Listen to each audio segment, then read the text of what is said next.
Welcome to Bible Conversations. We are excited to share with you thoughts from different ministers across Texas and Oklahoma this year.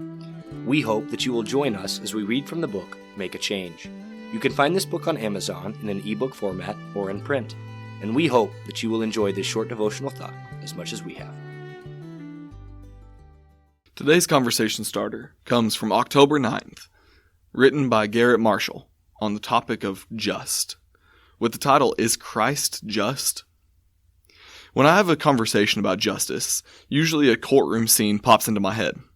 I see a judge in a flowing black robe looking down at a defendant accused of a crime, while a prosecutor reads off accusations. In this scene, our human view of justice can be quite simple. If the person is guilty, then they must be punished. Quote, don't do the crime if you can't do the time. Most people would agree this particular maxim applies to all, regardless of what you look like, where you come from, or who is in your family tree. Being made in the image of God, it should come as no surprise that our sense of justice overlaps with our Creator's in many regards. We know that God shows no partiality, Acts 10:34, commands against the mistreatment of others, Zechariah 7:10, and promises consequences for those who do wrong, Colossians 3:35. However, God's justice is also perfect, unlike human justice, and many times humans can get it wrong. In John 8, verses 1 through 11, we see the imperfection of human justice on full display. It says, The scribes and the Pharisees brought a woman who had been caught in adultery, and placing her in the midst, they said to him, Teacher, this woman has been caught in the act of adultery. Now in the law, Moses commanded us to stone such women. What do you say? This they said to test him, that they might have some charge to bring against him. Jesus bent down and wrote with his finger on the ground.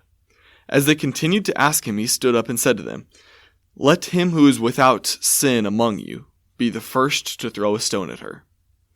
And once more he bent down and wrote on the ground.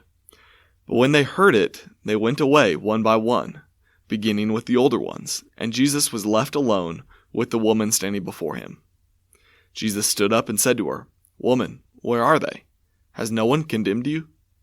She said, No one, Lord. And Jesus said, Neither do I condemn you.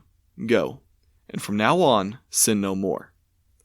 This passage perfectly illustrates how humans can misuse the notion of justice, and how Christ never did. They used another human's transgressions to try and trap Jesus. But of course, Jesus turned it around on them, not just showing mercy to the woman, but to everyone in the crowd whose sin convicted them to leave.